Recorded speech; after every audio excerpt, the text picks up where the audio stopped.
Sunny crime ન્યૂઝમાં આપનું સ્વાગત છે। વડોદરા શહેરમાં લૂંટ, ઘરફોડ, ચોરી અને પ્રોહિબિશનના ગુનામાં સંડોવાયેલ 3 આરોપીઓની પાસા હેઠળ અટકાયત। વડોદરા શહેરમાં ગુનાખોરી ડામવા માટે પોલીસ કમિશનર નરસિંહ કુમાર સાહેબ દ્વારા કડક પગલાં લેવામાં આવ્યા છે। તાજેતરમાં લૂંટ, ઘરફોડ, ચોરી અને પ્રોહિબિશનના ગુનાઓમાં સંડોવાયેલ 3 આરોપીઓની પાસા કાયદા હેઠળ અટકાયત કરવામાં આવશે। આરોપીઓને અલગ અલગ મધ્યસ્થ જેલમાં મોકલી આપવામાં આવ્યા છે।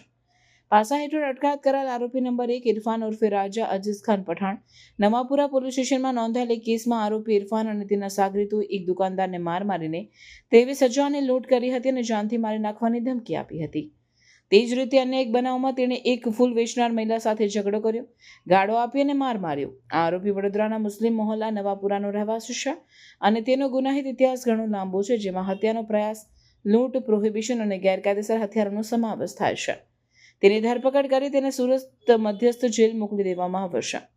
પાસા હેઠળ અટકાયત કરાયેલ આરોપી નંબર 2 ભાવેશ દીપકભાઈ રાજ, આરોપી ભાવેશ રાજ જે શાંતિનગર ગજરાવાડીનો રહેવાસી છે, તે દારૂની હેરાફેરી અને વેચાણની ગેરકાયદેસર પ્રવૃત્તિઓ સાથે સંકળાયેલો છે।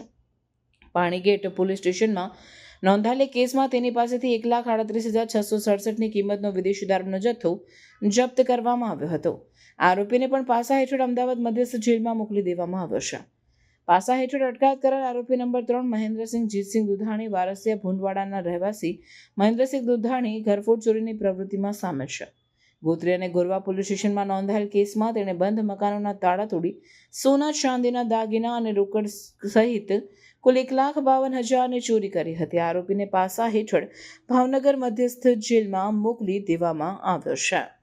સનસની ક્રાઇમ ન્યૂઝ ને સબસ્ક્રાઇબ કરો અને બેલ આઇકન દબાવી તાજી અને સચોટ ક્રાઇમ સમાચાર સૌથી પહેલા મેળવો।